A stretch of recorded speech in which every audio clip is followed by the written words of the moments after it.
Hey, you're watching Just Press Record on the Cultish Creative YouTube channel. I'm your host, Matt Ziegler, and on each episode, I invite not one, but two guests to join me for a conversation-style interview. These are smart, funny, usually a little eccentric, frequently a little weird, often very online friends of mine, and even if you don't understand what they have in common at first, just wait, because I've seen some common ground between them that I've been dying to ask them about, and just press record. The show practically named itself, seriously. So subscribe, like, comment below, and stick around at the end of the disclosures, disclaimers, and reminders, and, come find me, cultishcreative.com, at cultishcreative on Twitter, and by name on LinkedIn. Without further ado, throw your seatbelts on. Let's make it a record. Okay, I am pressing record now. You're on the Cultish Creative YouTube channel. You are watching Just Press Record. We're here to prove to everybody that you can talk to anybody if you're just curious enough. I got two special guests, two books coming out, both in October. I am super excited for each of them. Their initials, I realized as I wrote down my notes, are AC/DC when combined. I take that as a sign from the gods. I also take it as a sign that this is another psychology episode meets another music episode. Two-tone army, baby. And these two guests, they don't get in. They just don't know each other. And that makes me so happy. All right, I got intros first. Then I'm going to have you intro each other. So first guest here. And you're going to love this. This is all one of the guests' fault that I have to play this game. So I'm going to introduce you with band names. So Dr. Daniel and the Crosstones. I like this one a lot. Oi, Danny Boy. That would have been a good one. This one would have worked 20 years ago, but it's still good. The Crosby Show, or the Crosby Show tunes. And you could have worn those 80s sweaters on stage. It would have played well. This is a book pun. The You're Not That Greatest and the Hits.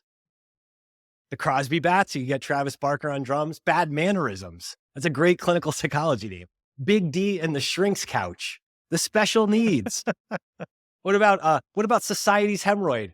I was already taken. You can't take that one out. It's the soul of wealth author himself, Dr. Daniel Crosby. Welcome to the show today. Matt, great to be back. And your intros are unparalleled in their creativity. Great to be back. This is what we aim for. Now, it's my next guest's fault that we're doing these intros today. So obviously, Ska and Scarnes is too obvious. I can't go there. I will go with, though, Aaron and the Scarnies. I think that would be a fantastic name. I would take Operation Scarnsy. I would accept Carnes 22. Aaron Bone. That sounds dirty. Fish Carnes. Doesn't quite click. Maybe Real Big Fish Carnes. Real Big Fish Carnes. Yeah, see? Yeah, there we go. We printed up some shirts for that one. I'm just going to say it like this. This is the Skank and Pickle of Ska podcast himself. The Mephistopheles of MySpace turned the Five Iron Frenzy of Facebook's Flat Planet. Turn the Suicide Machine in my Spotify podcast feed, and that's early Suicide Machines only. I can't wait to tell you about his new book, In Defense of Ska author, Mr. Aaron Carnes. Welcome to the show. Hello. Thank you. Thanks for having me. So you guys don't know each other, and I got to at least start here. Dr. Daniel Crosby. Daniel, please just in like a sentence, like what would you say you do? Who are you in the world? So Aaron just knows you're not a face on the screen here. Yeah, I'm a money shrink. I study the intersection of sort of human decision making and money, and that's what I do. Go ahead, your turn, Aaron. What about you? I would just explain it to Daniel. I'm an author and a podcast. I have a background in music journalism. I wrote a book called In Defense of Ska in 2021. That's defending.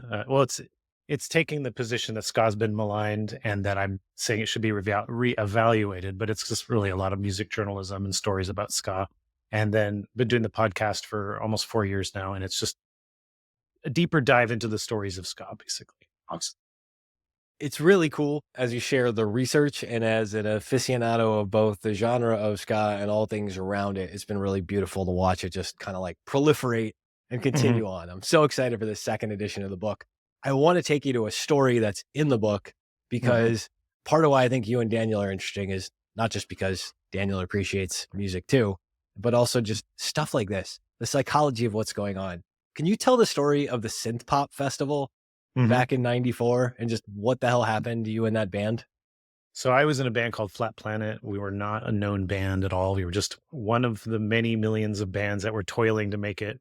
But we did some DIY touring, thanks to the availability of Book Your Own Fucking Life back in the 90s, a Maximum Rock and Roll magazine that gave access to names and contacts for people putting on punk shows basically all over the country, all over the world.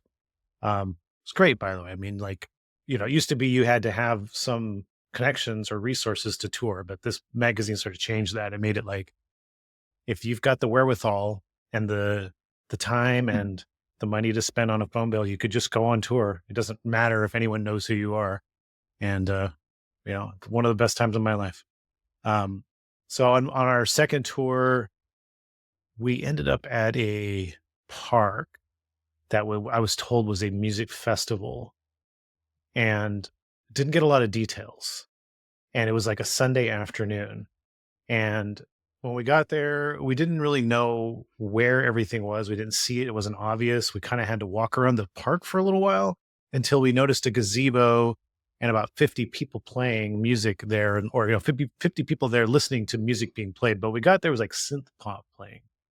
And it was kind of unusual. And so I asked them, I said, hey, we're Flat Planet. I believe this is the show. They're like, oh yeah. We've been waiting for you. And so we're waiting for our turn, and each band that plays is synth-pop, some version of synth-pop. Maybe it's like a dark wave version. Maybe it's a little bit more of a, steampunk. I don't know. It was just all keyboards, basically. Never done anything like that. We were used to playing shows with bands that were of different genres. It's because there wasn't really a lot of ska bands, despite what people think. In 1994, there was not a lot of ska bands. That happened maybe 3-4 years later, after ska was sort of a mainstream thing. Then there started to become a lot of them. But really at the time, there was not a lot. And there really wasn't a lot of people that knew about ska also, despite the sort of like idea that like everyone knew what ska was in 1994. And so this festival was sort of a testament to that, because we got there, we played our set, we played ska, and it was just like, stone face, the whole audience, just no reaction at all. They didn't clap. They didn't boo. They didn't leave. They didn't like come close. They sort of stayed their different distance. We played our entire like 40-minute set, and we thought, these people hate us. And so it kind of gave us a little bit of an aggression, like, well, we're going to play harder and harder and harder and kind of play in their face, and nothing. And so we're like, okay, that was painful. Now let's get out of here. And so like, as we're like packing up, we see everyone just like flock to our merch booth, and they're talking to our roadie, and they're like, oh, that was amazing. What is that? I don't even know what that was. And they're like buying shirts and buying tapes. And then we went over there and talked to them, and it's like, they just had zero exposure to ska, and they just had no idea how they were supposed to engage with it at all, the entire set. But it's like their brains were like processing it. And like, once it was over, they were able to sort of be like, I enjoyed that. I'd like to learn more about that. I'd like to buy their tape. I'd like to listen to it. I'd like to kind of see what I do with this experience. But like in the midst of it, it was just like super uncomfortable. Daniel, did you ever play a show like in any of your bands? You've got some experience in this. You ever play something where everybody just stares at you and you get zero feedback?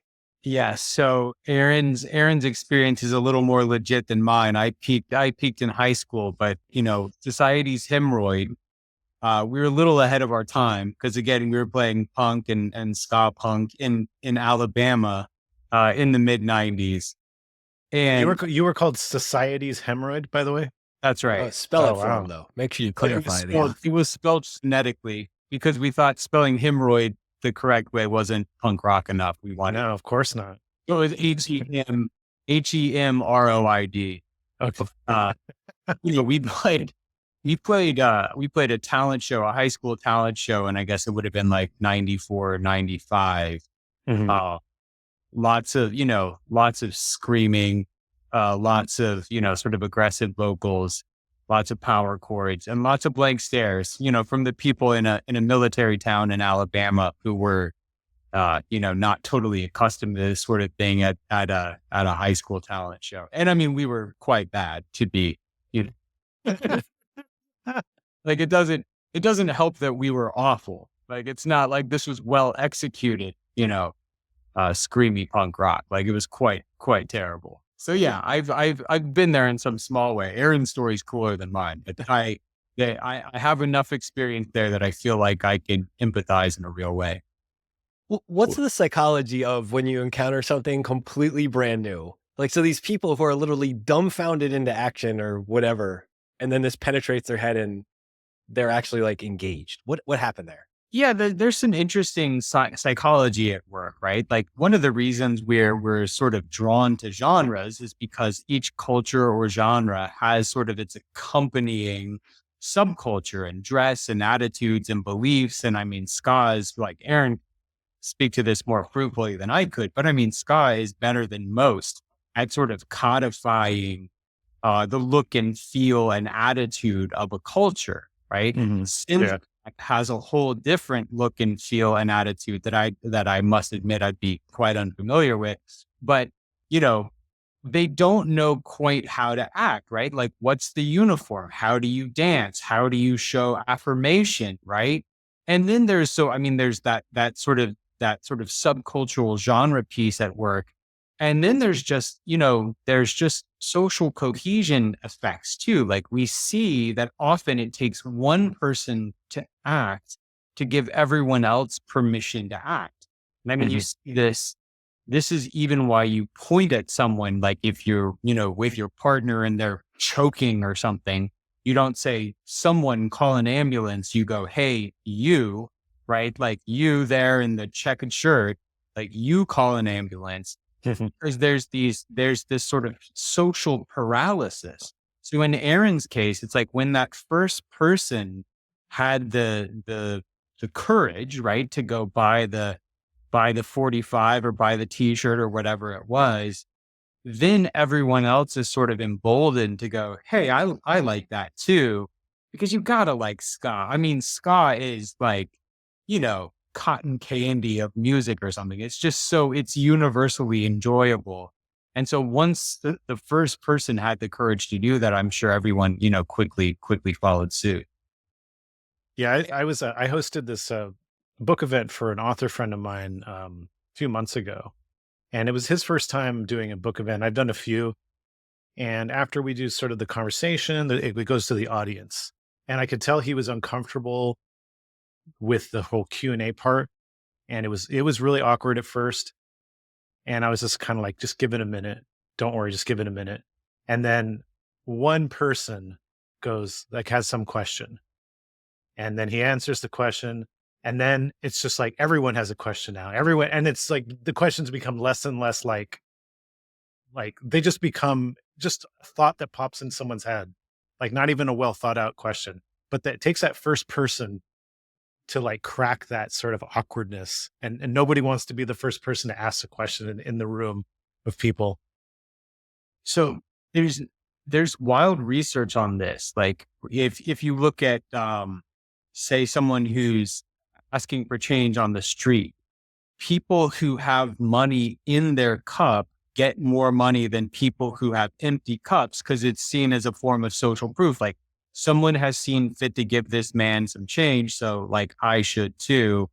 And we also find that asking for a strange amount of money elicits more donations than asking for a round number. So say like, hey, does anyone have $1.12 is more effective than asking for a buck.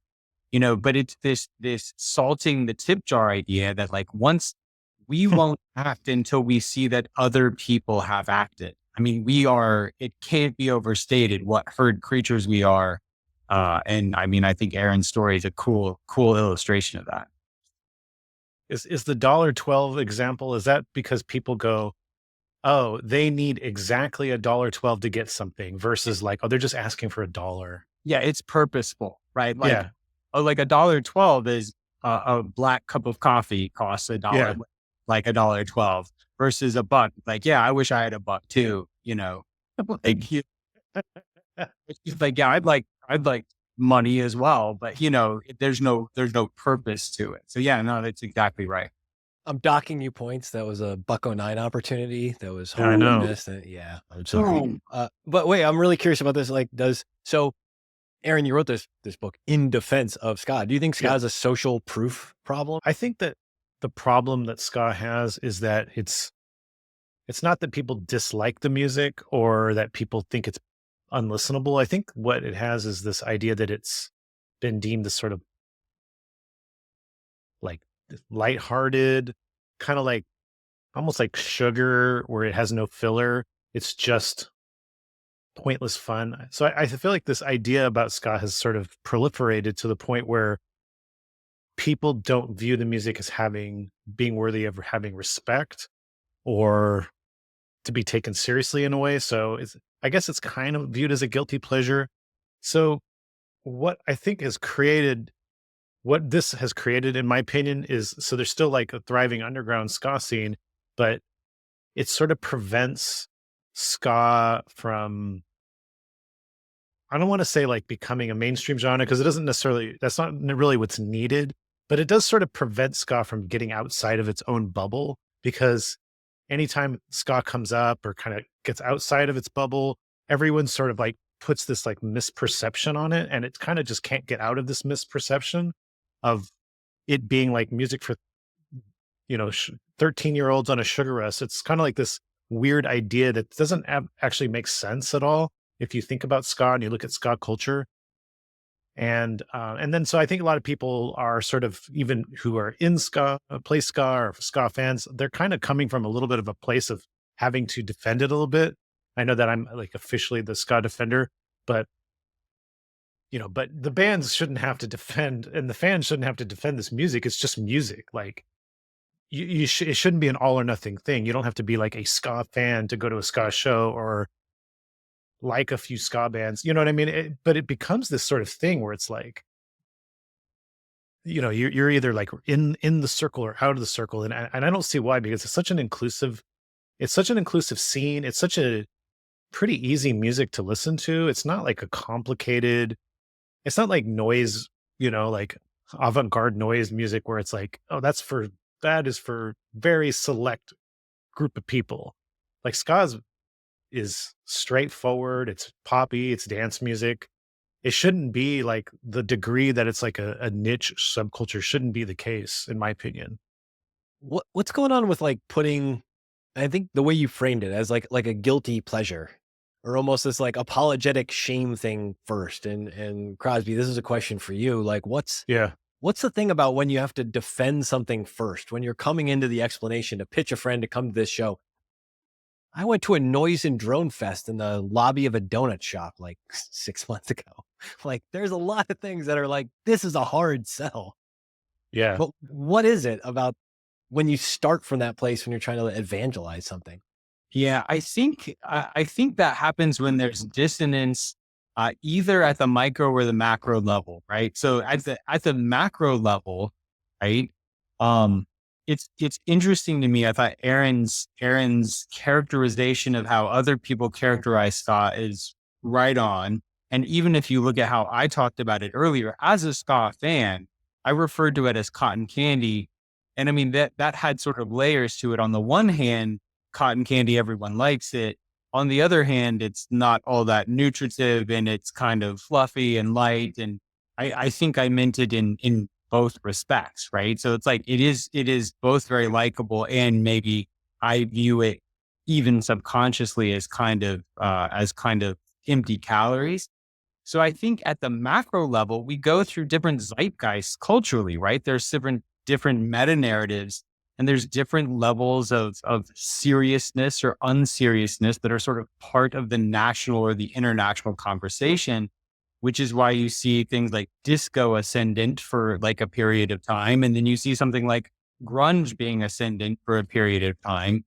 And I think at different times and places, something sort of upbeat and peppy, like much ska is, could be sort of dissonant with the broader sort of cultural zeitgeist. And then I think you've got like individual stuff too, right? Like when I was wearing my Real Big Fish shirts to school, right? I was, the first show I ever went to was a Less Than Jake show in a condemned mall in Huntsville, Alabama, right? So seeing Less Than Jake, like in this, falling apart mall was one of the highlights of my, concert going life. But, I was a different person then than I am today. Like, now life's beating me up a little bit more. And like, even in my own life, the ska that I listen to now is like Rancid, Suicide Machines, stuff like that, where it's like maybe a little bit heavier and it's more sort of consistent with, the wear and tear that life has had on me. I know I'm being dramatic here, but, I just think whether personally or societally, we run into this dissonance or this conflict where sort of the vibe of the music maybe doesn't correspond with the vibe we see in ourselves or that we deem to be appropriate sort of at a macro level. Yeah, I was going to say, kind of, I guess I was swimming around this point is that a lot of times music is about it. What feels like music is as a representation of ourselves, and and I don't think that's necessarily true because we like all kinds of music, and music appeals to us for different reasons at different times of the day. I mean, it doesn't, and we like, we might listen to totally conflicting sounding music within the same day. So that doesn't mean that our identity is like totally like changing moment to moment. But when we become a fan of something, it does feel like we are saying something to the world or the world is receiving something about our identity. And so I think there is definitely a problem with that with ska, especially people in our age group. I don't know that younger people are have these sort of signifiers of what ska fanship means, but if you if you're millennial to Gen Xer, it means something.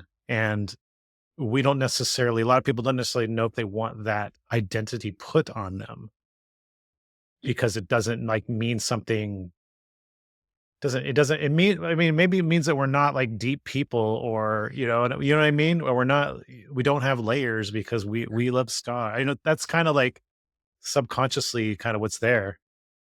Well, Aaron's in much better position to talk about sort of the the cultural elements of ska than I am. But, I think in some cases, the popularity of something can be the thing that poisons the well for future Yeah. generations too. Like, I mean, ska was this sort of truly subcultural thing with its own modes of dance and dress and belief systems. I mean, I was talking to, I was telling Aaron at the break, I went to Green Day and Rancid a week ago today, and I took my 15-year-old daughter, and we were listening to some ska on the way there and on the way back, and we were listening to Good Riddance. And I was talking to her about like, I mean, this is where I learned like formative ideas about anti-misogyny and anti-racist ideas were like really sort of formed for me um, through my adoption or like through listening to punk rock and through listening to ska. Hmm. It's like, I think the popularity of ska, a Yeah. lot of it got lost, like sort of the deep golden threads or like deep cultural threads that run through a genre kind of get lost in the popularization of it. And I think there's a lot of depth to ska, but that maybe got lost somewhere along the way. When you hear the Mighty Mighty Boss Tones and Clueless, like not all that depth, comes through perhaps. Yeah. I do think that the ska is an extreme example of its popularization sort of changing perception. Now, I think like part of a lot of what I talk about in my book is that, and I talk about how while ska was popular, there was a select group of bands that were popular, and they represented a very specific sound, and that a lot of other styles and sound. You just said a minute ago that you're kind of drawn to these other styles of ska, and that's kind of a point I make too. It's like there were other representations of ska in 1996 while ska was sort of this popular genre, and they did not all sound like Orange County, like fun pop punk ska. Mhm. But I also push back on this idea too, that the stuff that was on the radio was lighthearted and childish. Like, I get that people saw Mighty Mighty Boss Tones and Clueless, and that like their video for the impression that I get kind of seems maybe a little silly, and they wore plaid. But Mighty Mighty Boss Tones were a band with deep roots in hardcore and ska. They took anti-racist action on tour with them in 1997 while they were the biggest they've ever been, while they were like basically an alt rock sensation. Their biggest record, called Let's Face It, the title track was an anti-racist anthem that they wrote specifically to be explicitly so, because they wanted everyone to be they wanted to be very clear that that's where they stood, because they didn't want any misinterpretations about what their message was. So I kind of feel like Mighty Mighty Boss Tones, the fact that they got so big, they themselves, I think, are the product of getting too big in terms of their own message getting lost. And they put every effort out there to make clear what their message was and what they were about. But it was really the culture itself and MTV and radio that I think that really was the ones that misinterpreting it. So does that mean one of the problems is, like, as you get popular, as that sort of meta narrative or whatever you want to call it, like, starts to take over, that it allows new identities to form around it? And oftentimes it's like an increasingly simplified version. Yeah, like, and it gets out of your hands, I think. Yeah. Like, I don't know how much control you have at a certain point to control your own narrative.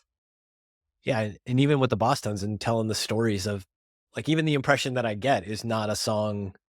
It's not a lighthearted song by No, it's subject not. I mean, it's a little confusing. Like, if It's you very if you try to confusing. break down, but it's like I've listened to interviews about what Dickie's claiming the song's about, and he's talking about how he had an experience with a friend, like going through all this tragedy, and he was kind of reflecting on what it felt like to be a person not going through this tragedy while watching a friend go through the tragedy. And then he kind of takes it, like the next verse or the verse after, he's talking about what it's like to grow up in this generation where things sort of seem easier Do you than wanna all just his say parents' what the- generation. Yeah. and I don't even know, Crosby, do you know the story of the impression that I get? Are you familiar with Don't- this? No, I don't. Do you want to say this? Because I think a lot of people probably weren't reading all these interviews. And Yeah. So anyways, clearly you were. well, so Tell the story real quick. So there's a It's huge personal hit. and there's a political aspect to the impression that I get, according to Dickie Barrett in his interviews. And the first one is like having a friend go through some like horrible stuff and just sort of being witness to it. And I guess kind of feeling a little guilty about like he's going through bad stuff. I'm not. Like, what does that feel like to be like, things are okay in my life, but they're not, I'm seeing other people go through stuff. So that's kind of what part of the song's about. And the other part of it's about being part of this generation where, you know, you hear about your parents' generation and their parents' generation, and it's like all of this war and tragedy and all this stuff, but kind of being part of this time period, 90s and time you grew up there, where things seem pretty okay, like not a big deal, not all these like tragedy defining parts of your generation. So I think he's reflecting on these two aspects. And so it is a little strange. Like, I've never had to knock on wood. Like, it's like, what is he saying? But I think he's just sort of reflecting on what it feels like to be at a time period where things seem okay. What is it about when somebody else is going through something awful and you're not, and how that changes your ability to communicate about it? What is that, Daniel? So when someone else is going through something awful and you're not, how does that change your ability to communicate about it? Yeah. You sat in the psychologist seat. Like, you've actually lived this. Like, Yeah. why is that hard to translate? Well, I think, they talk about complicated grief, right? And this strikes me as being complicated empathy.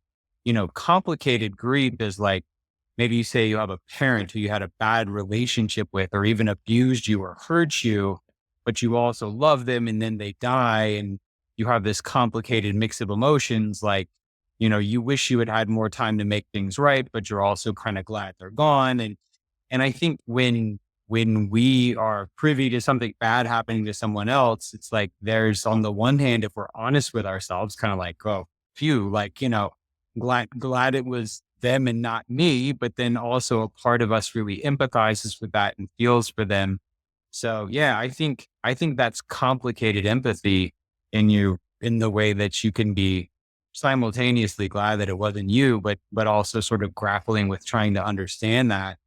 And then when it comes to that story, when it comes to that story in specific, I think it's interesting. Like, it was a fascinating telling of that story. I had that album. I loved that song and that album. I never consumed it at that level. Mhm. I, probably the average clueless enjoyer consumed it at an even less deep level than I did. Yeah. I think ska is easy to caricature in some ways. And I think a lot of musical genres are, right? And non-believers, right? Like non-believers, non-true believers sort of engage with it at the level of, like, you know, horns and suspenders and funny pants or whatever. And Mhm. they don't grasp the depth there. And then, the people who are on the inside feel misunderstood and misrepresented. I think that's probably true, across genres. Yeah, I think with ska, I think it was much less so before it became mainstream. Like, I think it was, yes, I'm sure that the metal guys saw the ska guys and they were like, they're not as dark as us, or They whatever. were But the I metal don't think, guys, though. They had yeah, I every don't think reason it to was think that. quite Nobody like. was that dark. It was fine. But the thing is, like, even like a band like Real Big Fish, who are constantly getting labeled as like the goofiest band ever. How, oh my god, they're so goofy. They made ska so goofy. I think, like, when if you to listen to Real Big Fish and you have no visual, if you do not see them at all, and you do not know their name is Real Big Fish, you just hear their music, it's not like particularly goofy. I think the fact that they were called Real Big Fish, and the fact that they wore Hawaiian shirts and looked very goofy and they act very goofy on stage between songs, like, that's where they were goofy. But their music is like kind of dark, kind of cynical, pretty sarcastic. I mean, like, Sellout isn't really a goofy song, it's a pretty sarcastic song. And I think, like, that's like really a lot of the 90s music was in the same vein of being kind of sarcastic, kind of ironic, having sort of a dark, kind of a dark outlook on life, but not really said in a sincere way, said in this sort of like layered, like, ironic way. Like, I don't see Real Big Fish it being that much different than other alt rock bands of that era. It's just that they had horns and they had Hawaiian shirts. Yeah, there's like a horseshoe theory where Guar and the Aquabats are like the same band. They kind of are. I don't have they ever played live together? Because if they haven't, I think that needs to happen. That needs to. Well, but that's an interesting thing too, because like we don't have to devolve into a conversation about Guar. I will pitch the I forget which member, one of the members of Guar. Have you guys seen his TED Talk? Are you familiar with this? Did you know he gave a TED Talk? No. It might be one of the most thoughtful subculture / culture building conversations. Like, profoundly good. I will find links and send it to you because I was actually pretty floored by that one. Guar's an interesting band because they actually came from the punk scene, not the metal scene. Right. And they were a parody of metal within the punk scene because the punk scene did not like metal. And these two scenes were completely separate. And so they played to punks. They kind of, they did a parody of metal to punks, and punks were in on the joke. But then eventually it got popular and they became a metal band, basically. And they became consumed by metal fans. So, which is an interesting thing to think about. Yeah, because one thing gets subsumed by the other.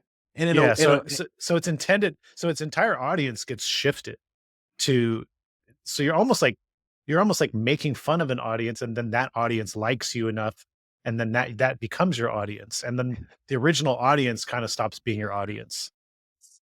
But isn't this part of like the amazing thing of like having these little communities tinkering with this stuff and screwing around? Yeah. Because that's kind of the progression, that tinkering, that rejection, that risk of rejection, that all of a sudden somebody likes it. Well, I think that punk has been ripe with that, and especially maybe in the 90s. I mean, you think of like Me First, right? Like bands like Me First playing songs that our parents listened to that we all liked, right? I mean, these are just catchy songs, right? I mean, if you Yeah. weren't listen to like Rocket Man or Me and Julio Down by the Schoolyard or like any of these songs. These are great songs, but you couldn't say they were great because because you were too punk rock. But then Fat Mike did it. Now you can like it. So, you can like it kind of ironically. That's just, right. there's a ska band from the Midwest called Gangster Fun, who were pretty big in the Midwest, but they never really got popular outside of that area. And they used to just do like ironic rock and roll cover after ironic rock and roll cover. And the fans would go crazy, sing along. And it definitely played on this sort of aspect where it's like, are you allowed to just like passionately sing along to like butt rock songs from the 70s and while you're being like a ska punk fan in the 90s? No, but you can do it when it's ironically done by a ska band at a show. Yeah. But you're still like loving it with all your heart. Mm-hmm. So is this part of the thing like where because that's the difference between the shameful interpretation and the shameless interpretation of this thing, right? Yeah.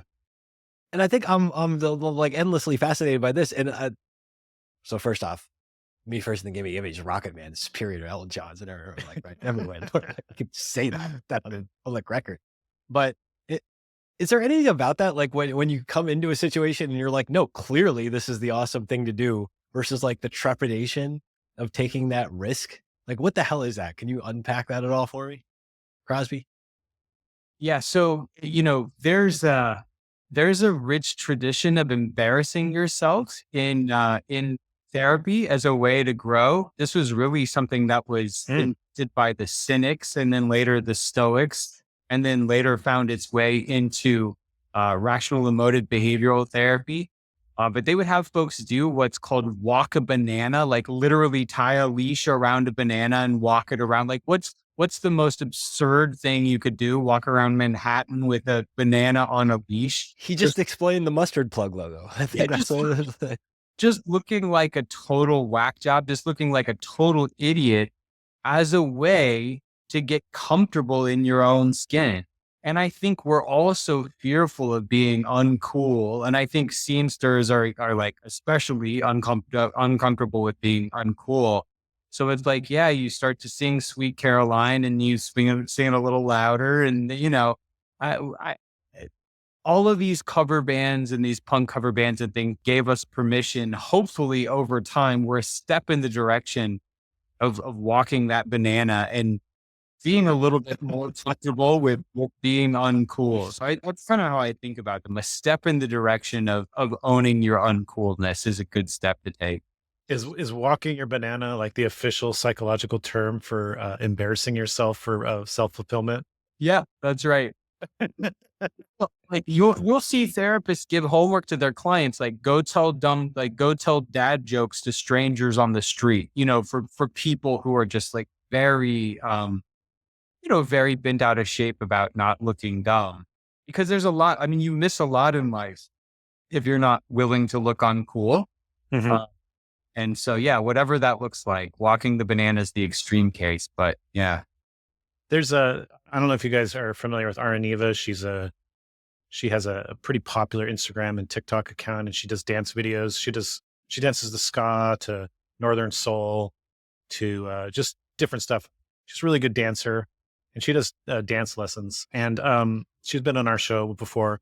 And I read this really interesting interview with her where she's talking about, because she teaches people who are like maybe not familiar with dancing, and a lot of it's about not really learning the best moves, but sort of getting comfortable dancing.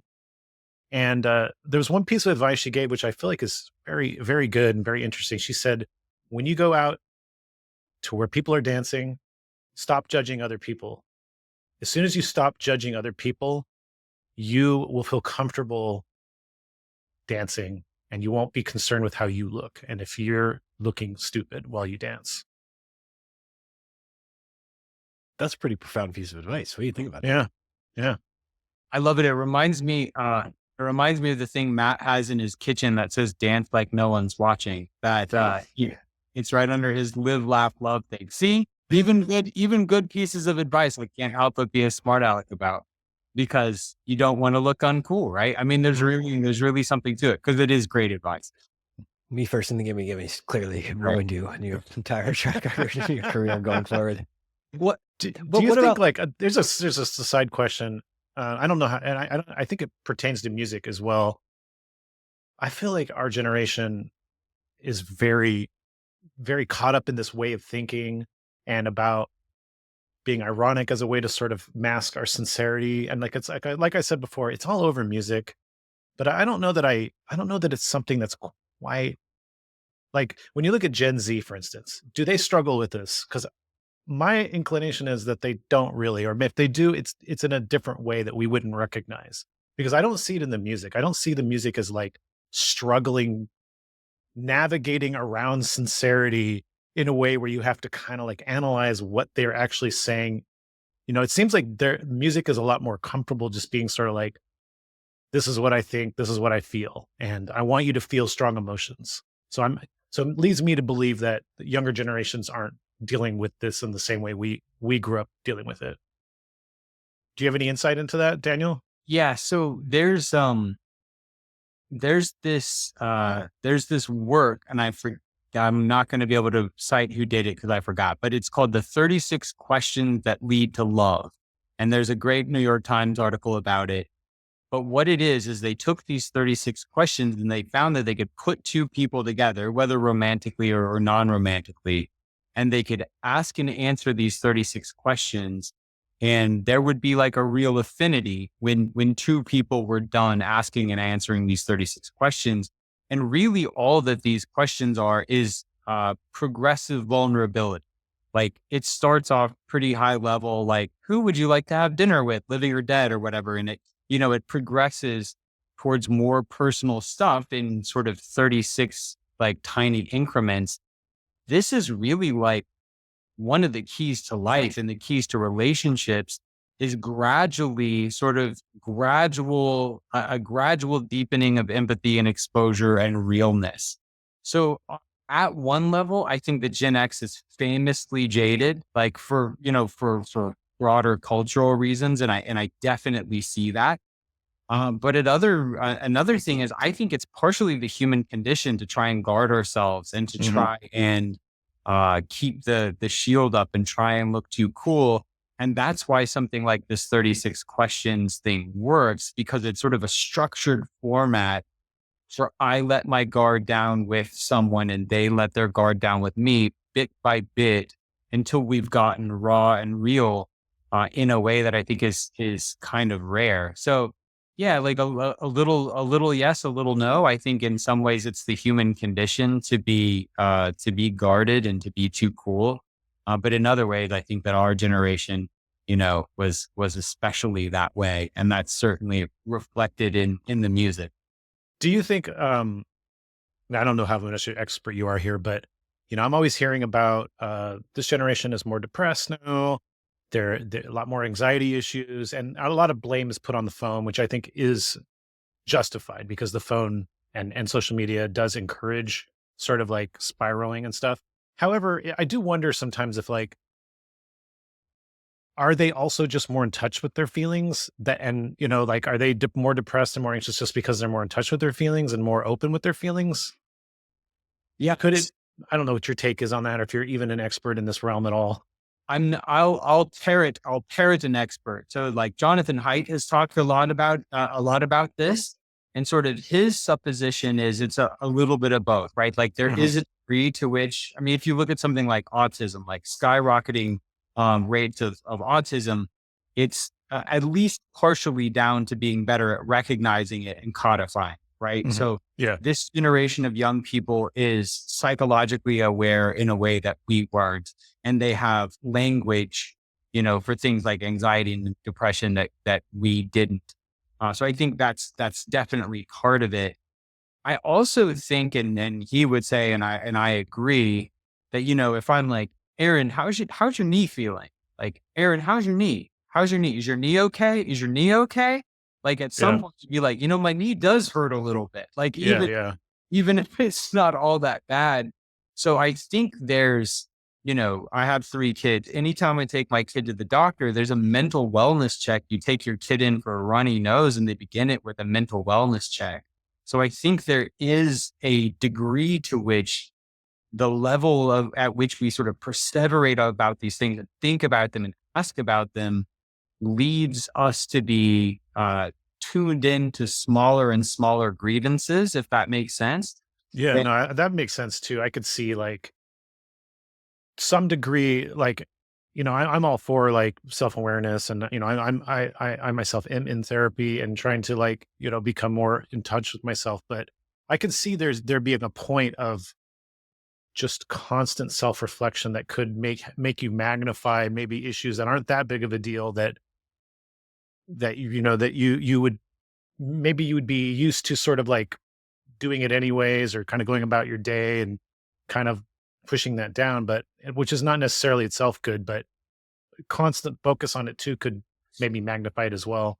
yeah, I feel like I feel like there's a sweet spot between perhaps the shut up and deal with it of the 1940s, 1950s and the constant, you know, checking on it of today.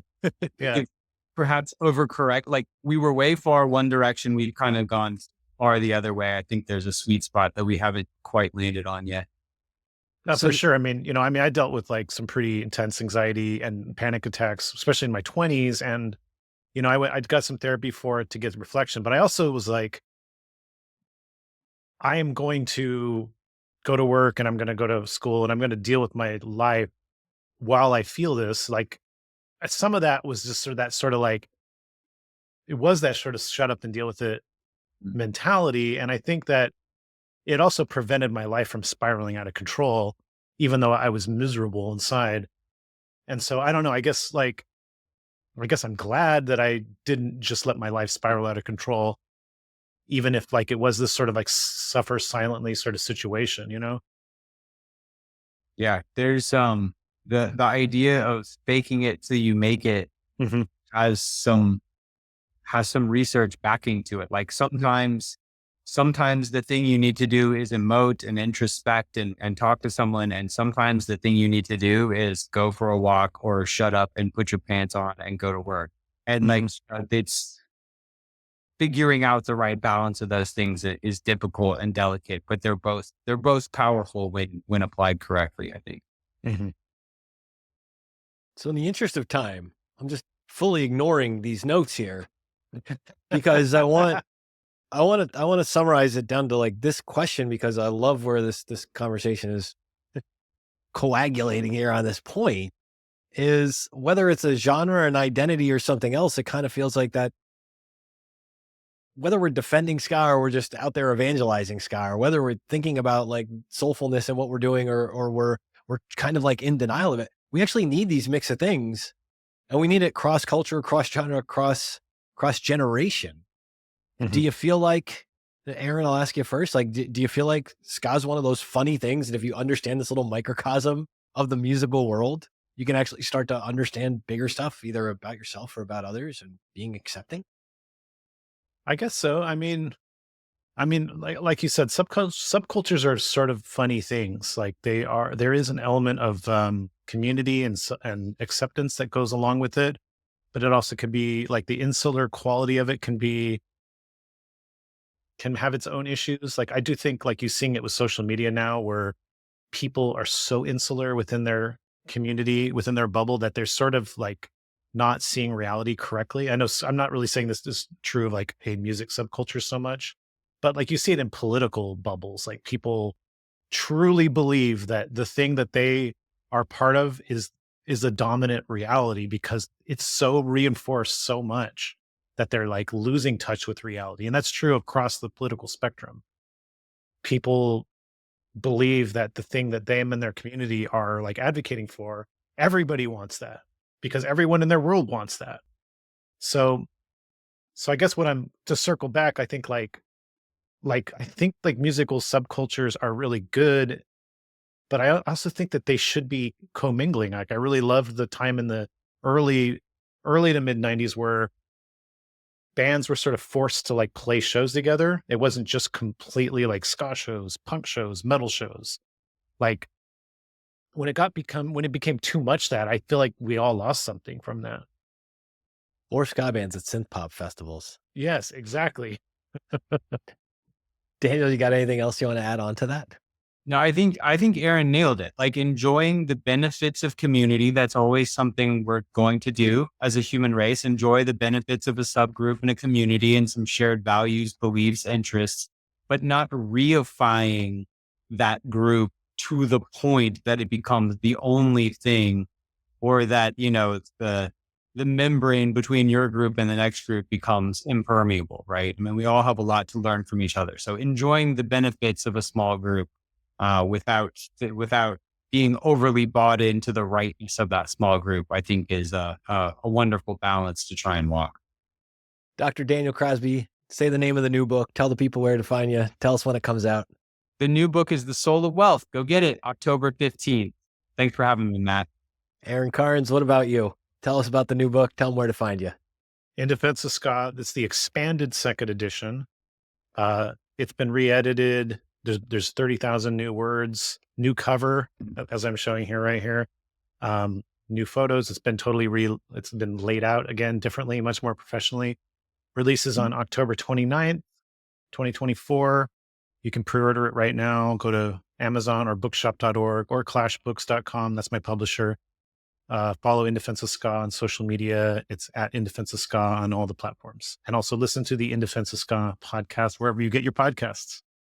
Heavily endorsed. Both of these guys, thank you so much for joining you. We'll be back soon. Right. Thank you.